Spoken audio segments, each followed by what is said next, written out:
understand is they've got all the instruments made. They've got the robes of the Levites. They've trained the Levites. They figured out who are the Levites. They're ready to operate. They just need the temple. Could they throw up a prefabricated tabernacle and let that satisfy until they build the final structure? Well, I believe so. Dr. Arnold Fruchtenbaum, with what you're saying, takes the exact same position. But this article, here's a quote from it. It says, on a religious level, the construction of Judaism's third temple would in no way pose a threat to Islam, whose main religious sites are Mecca and Medina, close quote.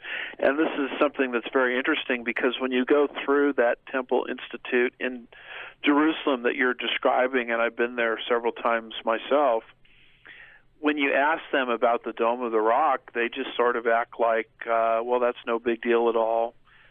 That we'll get that fixed. And after all, that's not even a major holy site within Islam. Their holy sites are in really Mecca and Medina. The word Jerusalem doesn't even appear in the Quran. And, a lot of us have thought, gosh, if they start rebuilding that temple, it's going to cause World War III. But in that Temple Institute and in this article, these Hebrews, the Jews, they just act like no big problem at all. But it just shows you the psychology that they have in place. I mean, they are ready to rebuild this. And when you tour the Temple Institute, you're right. They have an architectural diagram of what the temple is going to look like. They have the priestly robes that the priests are going to be wearing with a particular color that are going to offer sacrifices again in the Millennial Temple. And it's one of the most fascinating presentations that they give there in the land of Israel as you walk through the Temple Institute. And you see how well thought out the whole thing is. And so it's just a matter of time before that temple is up and functioning. And prophetically, that's very significant because we know there has to be a temple up and functioning for the Antichrist to desecrate midway through the tribulation period, as Daniel chapter 9, verse 27 indicates. And so when you look at things like the third temple update, you understand that we're in messianic times. Wow. Woods, let's go to the next story on our Middle East update. Jerusalem Post article. And by the way, I'm going to have a live update that I'm doing tonight from Israel with Aaron on the ground in Israel due to all the violence breaking out in Israel. But Palestinian Authority warns Israel against dividing Temple Mount. So the Palestinian Authority is not happy about this.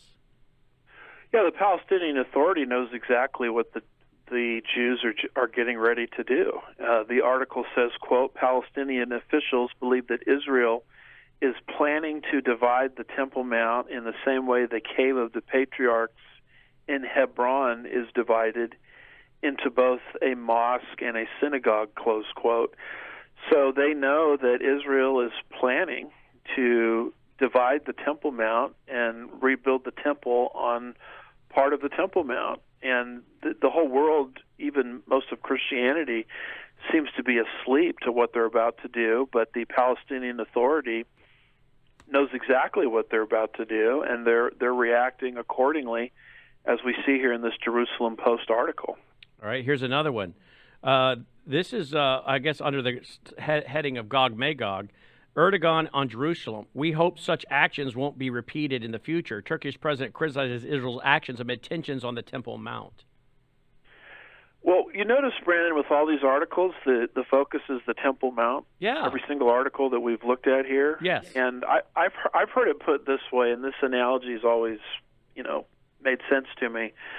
It was put this way as follows: when the discussion of the world moves to Israel, the God's time clock, we're dealing with the hour hand. And when we move away from Israel and we start talking about the city of Jerusalem, now as far as God's timepiece is concerned, we're dealing with the minute hand. And when the discussion of the world leaves the city of Jerusalem and becomes focused on the Temple Mount, which is what all of these articles are dealing with, then we're no longer dealing with the hour hand or the minute hand, but we're dealing with the second hand. And Israel is God's timepiece, and the activity on the Temple Mount is really the ultimate timepiece.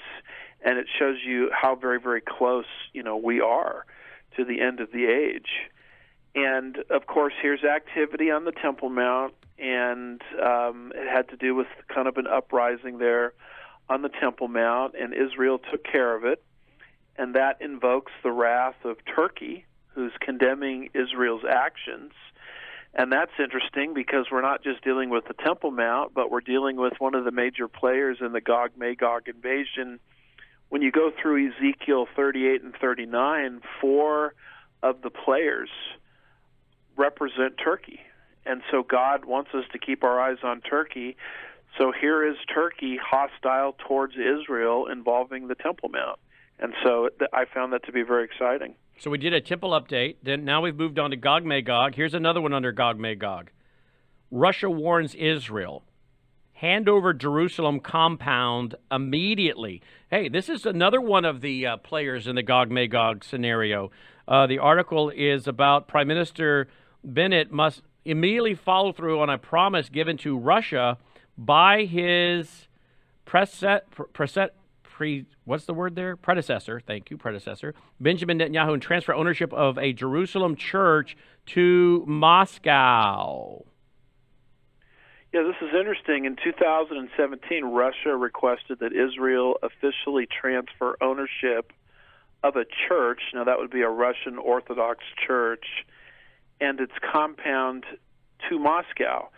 Initially, the Israeli government held that such a change in ownership would need to be investigated and decided by the Supreme Court, but then Premier Netanyahu agreed to formally return the site back to Moscow.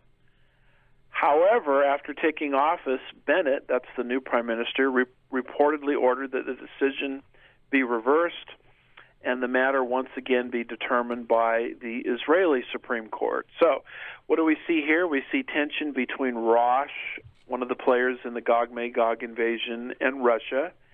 And we see essentially Russia not really recognizing Israeli sovereignty.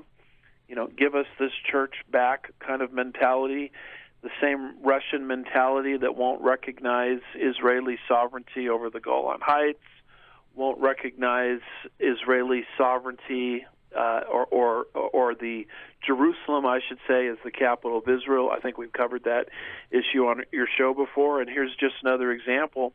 We don't recognize your sovereignty over this church. This church belongs to us. And so what is all of this? It's a precursor, I believe, to the invasion from the remote north by Russia into the land of Israel. Yeah. And we've recently seen them roll right over Ukraine, and why wouldn't they keep going and ultimately end up in the Middle East, which is what Ezekiel predicted 2,600 years ago. Mm-hmm. Here's another headline you sent me I just pulled up. Iran assembles building blocks for long-range ballistic missiles, says Israeli space expert.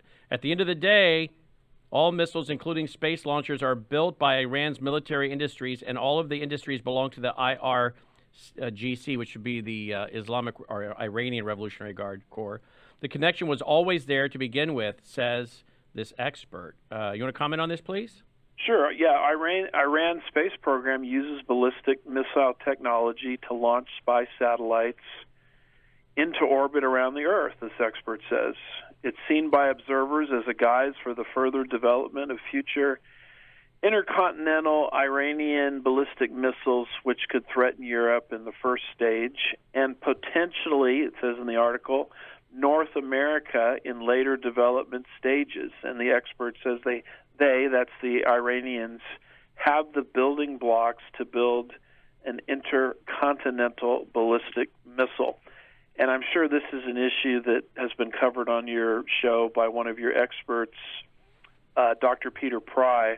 But I find this to be very, very interesting prophetically because Ezekiel 38 and 39 predicts a very aggressive Persia or Iran in the last days. And that's what's on our headlines all of the time, as they're very close to crossing the nuclear finish line, and now are capable, or at least they have the building blocks of ICBMs, intercontinental ballistic missiles, that are capable of threatening anyone in the world, including North America. Wow. All right, let's move to cashless society. We've dealt with Temple Update, Gog Magog, which is for those maybe heard new, I don't want to leave anybody behind. Gog is the leader of a coalition, Gog, and then Magog, the coalition, which Ezekiel 38:39 describes, including such individuals as Turkey, Iran, Russia, Syria. Who else, Dr. Woods? Well, you would have the Sudan, you would have Libya, you would have Russia, Iran, you would have the nations of Central Asia. I think I mentioned Iran, Russia. Those would be the major players. Of course, Turkey, 4 of those names represent Turkey. And then you would have Sheba and Dedan, that would be Saudi Arabia, and the merchants of Tarshish or Spain as protesters. But that's a scenario that's coming together on our newspapers. But you say regularly. protesters, the music's playing, but you say protesters, that means Saudi Arabia doesn't actually get involved. Right, they stage a lame protest. Yep. Kind of what we see lining up, don't we, folks? So that's the point we're making. The stage is being set. We'll be right back with Dr. Woods. The guy actually went and had a chip put in his hand. It costs like $300. Put the chip in your hand, and wherever you have contactless payment, instead of putting your wallet up there or your phone, you put your hand up there. And this is catching on now, Dr. Woods. Yeah, I think there was an article from the BBC, talking about that as well. But this particular piece here, it's called Research and Analysis, Money and Payments. The title of it is The U.S. Dollar in the Age of Digital Transformation. This was put out in January at the beginning of this year, and it's put out by the Board of Governors of the Federal Reserve System.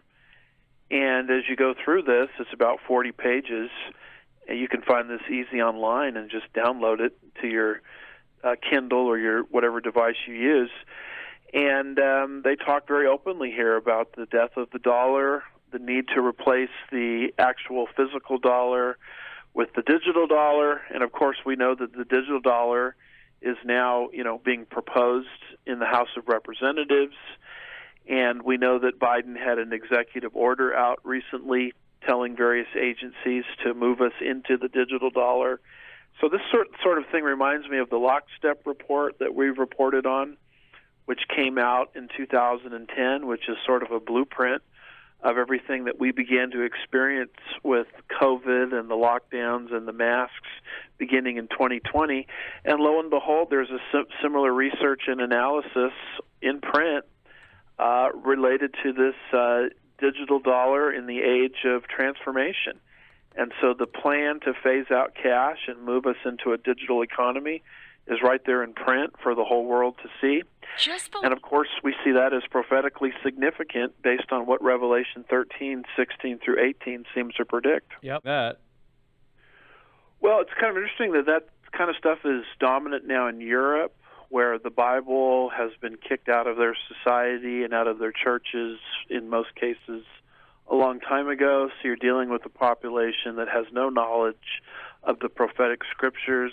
And may I just say this, coming to a theater near you, because this is the exact same trajectory the United States is on. Most churches don't teach Bible prophecy. Most pastors are afraid to tackle Bible prophecy. They ignore the subject. So you've got a population that really sees no consequence to, this sort of microchip system. They don't connect the dots with Revelation 13. They're not intimidated by it. And they just look at it as, hey, this is going to be convenient. I won't have to carry around those clumsy, dollar bills anymore. And they're not paying attention to what the Scripture says about it, and they're not paying attention to the loss of freedom and the movement into tyranny that such a system will cause.